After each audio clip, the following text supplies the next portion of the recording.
오늘 우리가 민수기 14장에서 만난 본문은 이스라엘 백성들이 가나안 입국에 실패하는 장면입니다. 하나님이 모세를 애굽에 보내어 그의 백성들을 구출할 때 종되었던 땅에서 해방되어 약속의 땅, 젖과 꿀이 흐르는 땅에 저들을 들여보내기로 약속하였습니다. 그런데 애굽을 나오는 일에서는 하나님이 모든 걸 혼자 하십니다.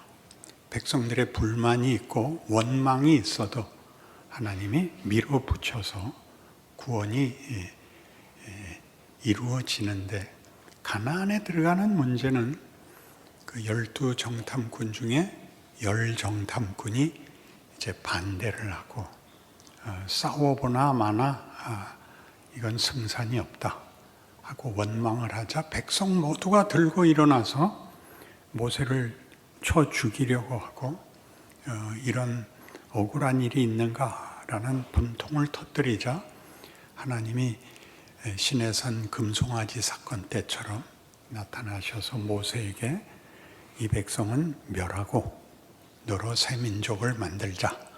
그러자 오늘 본문같이 그때 시내산에서도 그런 것처럼 하나님 고종하시옵소서 이렇게 된 겁니다. 이 표현이 우리에게 낯선 것은, 우리는 신이라 그러면 이렇게 도무지 동등할 수 없는 높은 분으로, 그래서 떨어야 하는, 두려워해야 되는 것으로 그 권위를 이해하는데, 성경은 하나님이 우리에게 대하여 부모 같은 분이다, 아주 친밀한 사이다라는 것을 계속 강조하고 있습니다. 그런데도 쉽게 이 부분을 떨쳐내지 못하는 것은, 그 관계가 이렇게 쉬워지면 우리는 개판을 치기 때문에 이걸 겁을 먹어야 되는 것도 필요하지만, 실력만 생긴다면 우리에게 허락된 그 지위와 신분이 얼마나 놀라운가 하는 것도 깨우쳐야 마땅할 것입니다. 그래서 오늘 보는 바와 같이 하나님이 이 문제에서도 그 시내산 금송아지 사건 때도 그런 것 같이 쉽게 모세의 청구를 받아들여서 멸하기로 하는 것을 취소하고, 대신 이 백성은 가나안에 못 들어가고 40년 동안 광야를 방랑 생활을 하여 저들은 광야에서 다 죽고, 출애굽 때 20세 미만이었던 그 후손들을 데리고 내가 가나안에 들어가겠다 이렇게 되는 것입니다. 우리가 생각해 보면 출애굽이라는 것은 보통 10가지 재앙과 홍해를 건너는 사건으로 인하여 강조되고 있고, 구약에서도 출애굽의 하나님이라는 것은 이스라엘 백성에게 특별한 역사적 하나님의 지위와 신분에 대한 또 역사에 개입하신 증거가 됩니다. 그렇지만 출애굽은 사실은 가나안을 들어가기 위한 시작인 것입니다. 우리가 오늘 모인 여러분과 함께 광화문을 가자 그러면 제일 먼저 뭘 해야 됩니까? 항의할 플랜카드를 쓴다. 요새는 사회가 그렇게 돼 있으니까 광화문을 간다 그러면 데모하러 간다가 됐는데, 광화문을 가려면 일단 이 교회를 나서야 됩니다.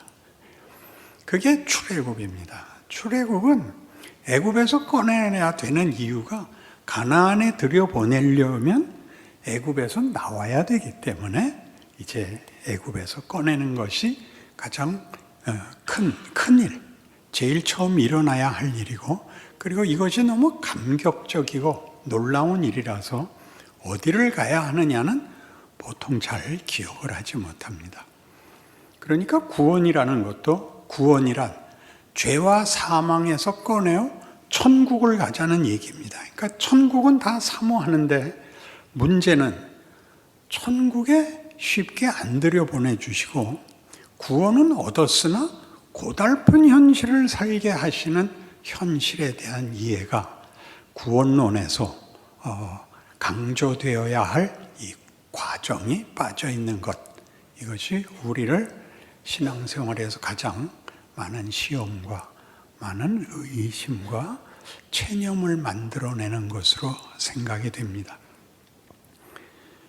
로마서 5장을 찾으시면 구원을 어떻게 설명하느냐 하면 로마서 5장 1절부터 읽겠습니다. 그러므로 우리가 믿음으로 의롭다 하심을 받았으니 우리 주 예수 그리스도로 말미암아 하나님과 화평을 누리자. 또한 그로 말미암아 우리가 믿음으로 서 있는 이 은혜에 들어감을 얻었으며 하나님의 영광을 바라고 즐거워하느니라 라고 해서 종되었던 자리로부터 하나님의 영광을 즐거워하는, 여기서 즐거워한다는 것은 하나님이 어떤 하나님이시며 그 하나님이 우리에게 무엇을 베푸셨고 무슨 목적을 가지셨는가를 알게 된 자의 감동, 감탄, 다른 말로 해서 찬송입니다. 그 찬송은 기쁨의 외침이 되는 것이죠. 그런데 3절에 다만 이뿐 아니라 우리가 환난 중에도 즐거워하나니 이는 환난은 인내를, 인내는 연단을, 연단은 소망을 이루는 줄 알미로다 라고 해서 구원함을 얻고 하나님의 영광을 바라는 찬송까지 했는데 현실은 환난이라 말이죠. 영광을 목적으로 해서 꺼낸 구원이 왜 처음 맞닥뜨려야 되는 현실이 환난이냐 하는 문제를 풀어야 됩니다. 왜냐하면 현실이니까. 우리가 예수를 믿었고 천국 갈 확신이 있습니다. 그래서 우리 부흥 시대에는 늘 그렇게 물었죠. 구원의 확신이 있으십니까? 오늘 죽어도 눈을 뜨면 천국일 것을 믿습니까? 를 얘기했고 우리 다 흔쾌히 답을 했는데 눈을 뜨면 천국이 아니라 현실이더라는 사실입니다. 그리고 현실에는 풀리지 않는, 풀 수 없는 위협과 시험과 곤란한 문제들로 가득한 나를 꽤 오래 살아야 한다는 사실입니다. 물론 성경에는 환난을 어디로 이어가느냐 하면 다만 이뿐 아니라 우리가 환난 중에도 즐거워하나니 이는 환난은 인내를, 인내는 연단을, 연단은 소망을 이루는 줄 알미로다. 그래서 소망이란 물론 결론입니다. 우리의 복된 운명의 자리, 승리의 자리입니다마는 그 안에 환난이 인내를, 인내가 연단을, 연단을 거쳐야 이 소망의 자리에 간다고 해서 아시다시피 인내라는 건 견디는 것입니다. 극복하는 것이 아니라 감수해야만 되는 것이고 거기에 연단이란 경험이라는 뜻입니다. 그런 일들이 많이 쌓여서 소망의 자리에 간답니다. 그러니까 이것은 부정적인 의미로 이해하시면 안 되고 다 긍정적인 의미로 환난이 닥쳐오는 것도 긍정적으로, 인내하는 것도 긍정적으로, 그리고 연단을 받는다는 것도 긍정적으로 해석해야 되는데 그 긍정은 환난을 당하는, 도전을 받는, 시험을 받는 일이 구원을 얻은 자에게 필요한 과정이다 입니다. 어떻게 필요하냐면 애를 낳으면 그 다음에 뭘 해야 됩니까? 애를 낳으면 길러야 됩니다.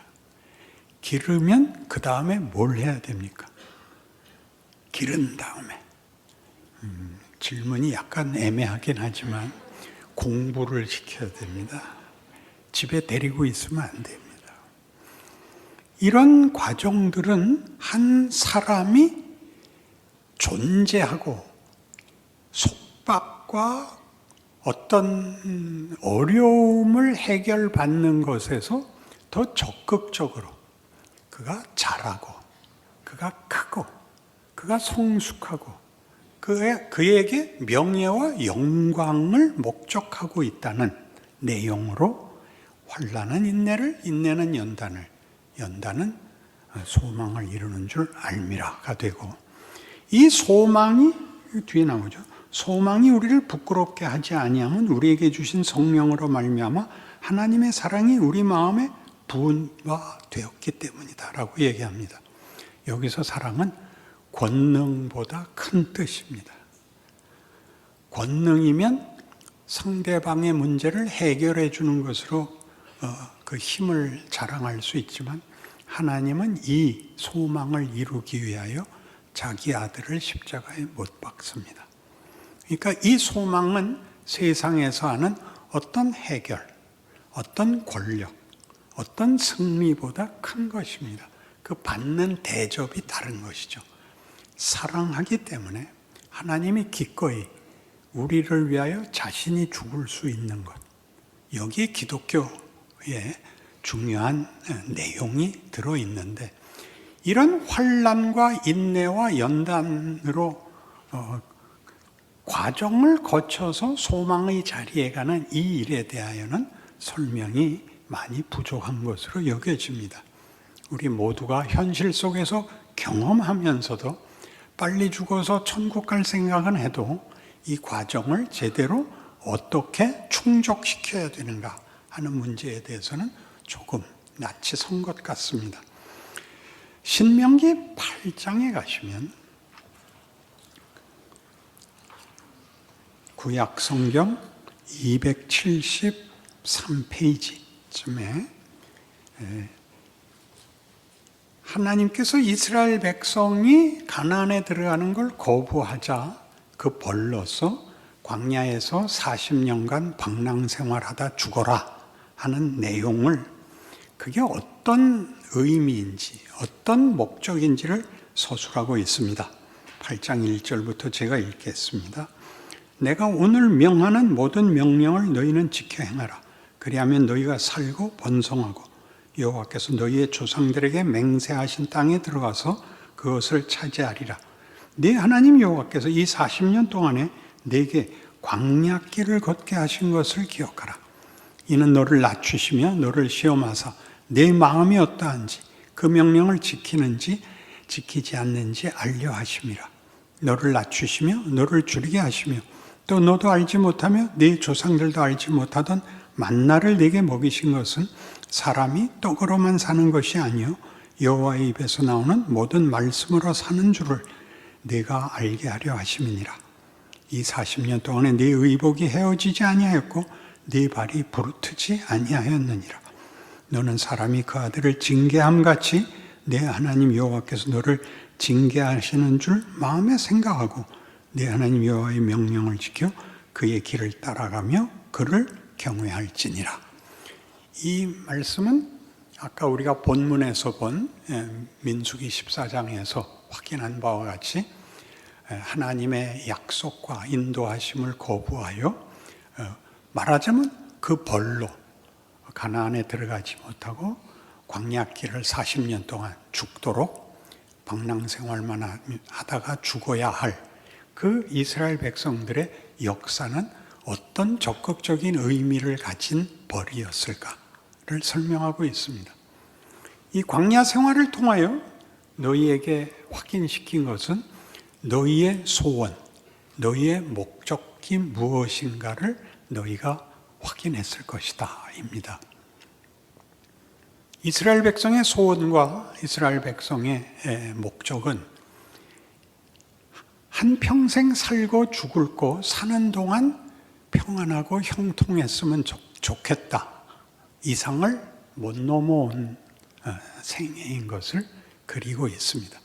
그들은 이 광야 생활 내내 불평을 하고 하나님을 시험하고 그래서 이런저런 많은 벌을 자초합니다. 무엇 때문에 그런 일을 한다고요? 인간이라는 존재의 정체가 뭐냐? 가치가 뭐냐? 어떤 목적을 기대할 수 있느냐 하는 문제들이 이 40년 동안 밖으로는 방랑 생활에 불과하지만 각 개인에게는 이 질문으로 다가왔다는 것이죠. 이것은 어려움을 당하거나 형통하거나 간에 가지게 되는 인간의 다른 모든 존재와 구별되는 인간된 질문입니다. 여러분이 어려움을 당하고 문제가 해결되지 않으면 죽음을 생각할 수밖에 없습니다. 죽는 것이 해답인 이유는 죽으면 책임이 없어지니까 죽음을 생각하죠. 그럼 살아있다면 죽어서 책임을 벗겠다고 한 그 책임은 살아서 어떻게 질 수 있는가 하는 데까지 질문이 연장되어야 한다는 것입니다. 해결할 수 없는 문제를 끌어안고 살아야죠. 그게 인내지요.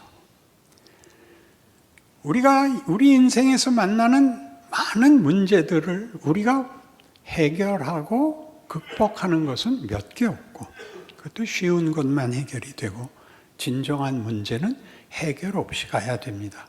진정한 문제가 뭐죠? 난 뭐야? 이게 뭐야? 이래서 뭐해? 그 앞에를 다 그런 식으로 표현한 것은 각각에게 다 해당되는 거죠. 고칠 수 없는 병, 해결할 수 없는 사고, 다 짊어질 수 없는 삶의 무게. 이런 것들은 어떻게 해결해야 되는가? 그것을 해결하면 답이 오는가? 그것을 고통을 해결하면 고통이 없어지는 일은 있어도 가치가 생산되지는 않는다. 이게 인생이 우리에게 가르쳐 주는 것이죠. 그래서 우리가 부러워하는 부자라면 좋겠다. 권력을 갖고 있으면 좋겠다. 이런 것들이 사실은 그 당사자들은 그 권력과 부를 갖고 있고 건강을 갖고 있다고 해서 만족하지 않습니다. 그들도 동일하게 자기 스스로에 대하여 답을 찾으려고 애를 쓰고 있습니다. 그런데 인간은 답을 만들 수가 없습니다. 그걸 배우는 거죠. 그건 하나님만이 주십니다. 우리가 처음에 본 로마서 5장 같이 예수 그리스도로 말미암아 구원을 받은 우리에게는 하나님의 영광을 바라는, 하나님의 영광을 바라고 기뻐하는, 하나님의 영광을 바라고 즐거워하는, 하나님의 영광이란 하나님이 그 아들로 우리를 구원하신 일에 대한 우리의 찬송과 경배를 받을 만하다라는 그 영광 정도가 아니라 우리가 무엇이길래 하나님은 자기 아들을 못 박아서까지 우리를 꺼내고 당신과 영생을 같이 사랑과 믿음 가운데서 살자고 하는가라는 데까지 간 항복이어야 비로소 우리는 하나님의 영광을 바란다. 하나님의 영광을 찬송한다라는 말이 차별적인 개념이 아니라 하나님과 우리 사이의 관계가, 즉 창조와 구원이 인간에게 어떤 지위, 어떤 운명, 어떤 결국을 요구하고 있는가에 대하여 항복시키고 있다는 것입니다.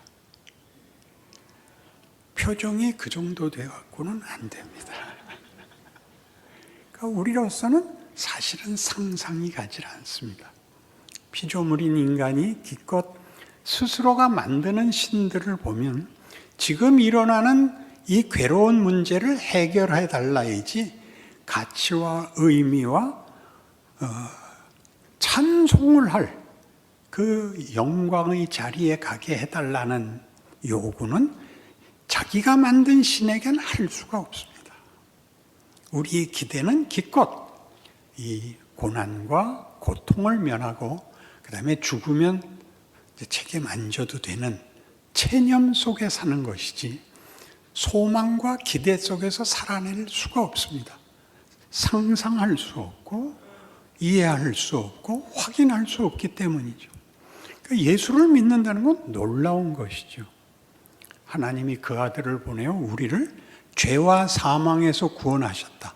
죄와 사망이란 여러 번 강조하듯이 죄란 도덕적 문제보다 더 앞서서 하나님과의 관계가 끊어진 것, 생명에서 끊어져 있기 때문에 줄기에서 끊어진 가지가 땅에 떨어져 마르고 썩는 것 같이 죄의 값은 사망일 수밖에 없는 것, 버리기보다 저주이기보다 너무나 당연한 결론인 것입니다.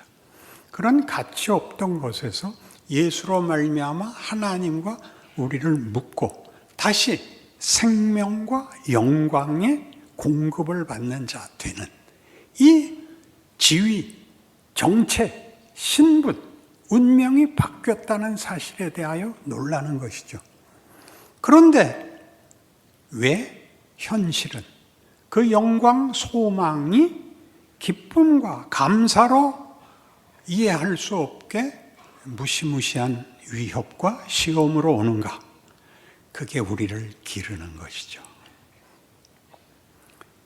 학교를 다니시면 이제 중간고사, 기말고사, 이제 기말고사가 눈앞에 있는데 시험은 왜 보느냐 하면 학생 자신에게도 그 공부의 내용의 진도를, 이해의 정도를 깨우치기 위해서고 가르친 선생에게도 그 교사가 내가 가르친 것을 학생들이 어디까지 이해했는가를 아는 중요한 표가 됩니다.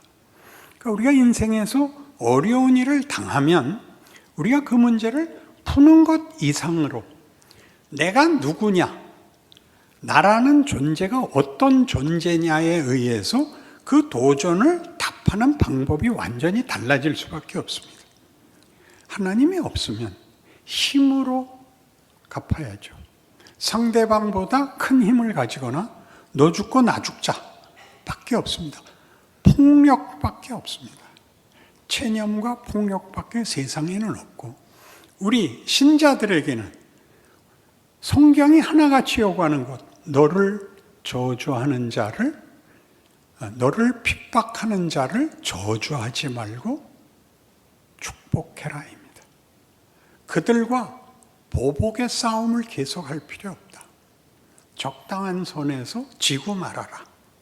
이 놀랍지요. 하나님 왜 이런 요구를 우리에게 할까요?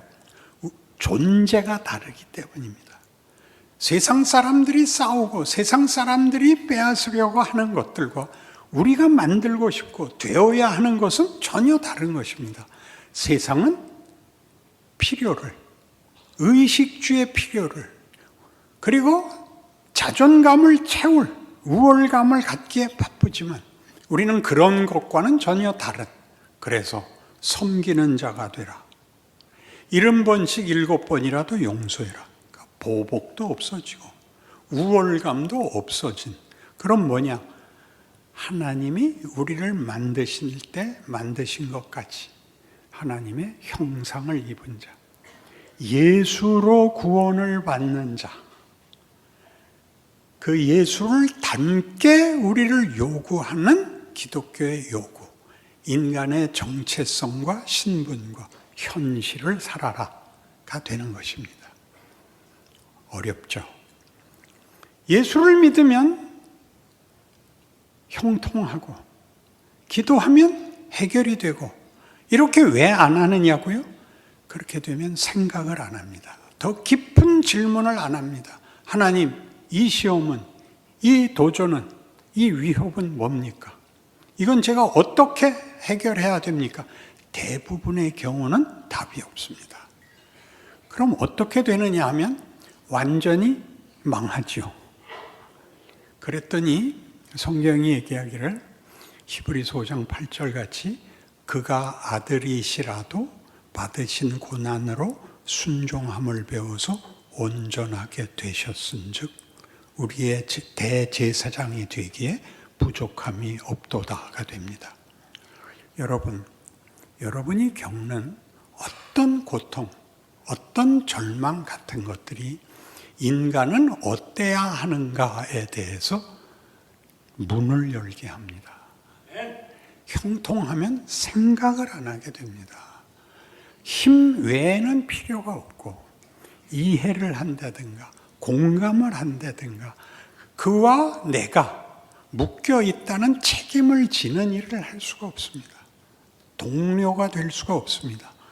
예수는 우리를 구원하러 와서 무엇을 보이시느냐 하면 우리가 하나님을 외면하고 죽음의 자리에 들어갔는데도 동료의식을 발휘해서 뭐라고 그랬다 그랬죠? 십자가에서 한 마지막 말씀들 중에 뭐가 있었다고요? 아버지여 저들을 사하소서도 있었고 나의 하나님 어찌하여 나를 버리시나이까도 있었습니다마는 가장 중요하게 내가 목마르다가 있었다 그랬죠. 누구한테 한 말이에요? 하나님한테 한 말이 아니라 그를 못 박은 유대인들을 향하여 빌라도가 이 예수는 놔주고 바라바를 처형하자. 아니 차라리 바라바를 놔주십시오 까지 조롱하고 그를 죽음에 처한 자들에게 하는 말이죠. 내가 목마르다. 친구에게 하듯이 자기를 조롱하고 못 박은 왼수들에게 내가 목마르다를 할 수 있습니다. 이건 윤리가 아닙니다. 인간이 뭐가 돼야 되는가 하는 문제에서 성경을 대신할 수 있는 가르침은 없습니다. 인간이란 이래야 됩니다. 단 여기까지 가려면 70년이 걸립니다. 그러니까 그 과정을 허술하게 생각하지 마십시오. 모든 문제를 다 풀고 가는 게 아니라 못 풀고 최악으로 대응한 것까지, 그래서 남아있는 상처, 후회들이 일을 합니다. 이긴 것이 일을 하는 게 아니라 진 것이 일을 한다는 것은 놀랍죠. 그래서 성경은 이 약속을 어디로 끌고 가느냐 하면 너희 안에 계신 성령이 너희가 마땅히 빌 바를 알지 못하나 성령께서 말할 수 없는 탄식으로 너희를 위하여 간구하시느니라가 있고, 우리가 어떻게 해야 될지, 무엇을 해야 될지, 잘못해서 평생 지울 수 없는 상처에서 고통스러워할 때 하나님을 사랑하는 자, 곧 그 뜻대로 부르심을 입은 자들에게는 모든 것이 합력하여 선을 이루느니라. 그러니까 인간이 멋있어지는 데는 저 밑바닥까지 가봐야 되는 것이고, 그리고 가장 높은 데까지 인도함을 또한 받는 것이 같이 간다는 얘기를 합니다. 그러니 여러분의 하루를 소중히 여기십시오. 오늘 완벽하려고 하지 마시고 할 수 있는 데까지를 진전시켜야 됩니다. 그냥 넘어가지 마시고. 그래서 그 중에 하나, 주일날 모이는 것이 왜 중요하냐 하면 세상에서는 믿지 않는 사람들 속에 있어야 돼요. 거기는 폭력 이외에 다른 방법을 모르는 속에서 다 이기느냐 지느냐의 싸움밖에 없는 곳에서 비로소 주일날 하루 서로 예수를 믿는 사람이라는 이름으로 모이는데, 여러분이 아무 표정 없이 왔다가 아무 표정 없이 돌아갑니다. 섞이려고 하질 않습니다. 유일하게 말이 통하는 사람인데, 여러분 미국에 갔다가 동양인을 만나서 안녕하세요 한국 사람이죠 그랬더니 일본말을 해대면 그때같이 실망할 데가 없습니다. 하필이면 일본 사람이었냐 그러죠. 일본 사람들도 똑같이 해요. 와서 물어봅니다. 일본말로. 그럼 제가 난 한국 사람입니다. 그때는 왜 내가 대들듯이 그랬을까요? 여러분의 인생 속에서 하나님이 우리를 어디까지 끌어올리려고 그 아들을 주어 자신의 자녀 삼으시는 창조 때 한 목적, 하나님의 형상대로 하나님의 자식들을 만들자를 하나님은 포기하지 않고 하고 있습니다. 여러분의 하루를 여러분의 실력에서 그때 실력만큼 애를 쓰시고 후회하시고 회개하시고, 지워버리는 회개가 아니라 그랬죠. 그 모든 것을 감수하여 앞으로 나가는 멋진, 하나님이 날 뭘 만드는가를 보는 고백이 찬송이 여러분 모두에게서 나올 것을 믿습니다. 기도하십시다. 하나님 아버지, 우리의 삶이 고통스러울지라도, 우리의 기대와 다를지라도 그것이 하나님의 지혜고 하나님께서 우리를 향한 사랑의 부르심이라는 것을 기억함으로 어느 하루도 허투루 보내지 않고 어느 실패도 절망하지 않고 앞으로 나가는 주를 찬송하는 자리까지 가기로 약속하는 오늘의 결단이 우리의 하루하루를 지켜내게 하옵소서. 예수님 이름으로 기도합니다.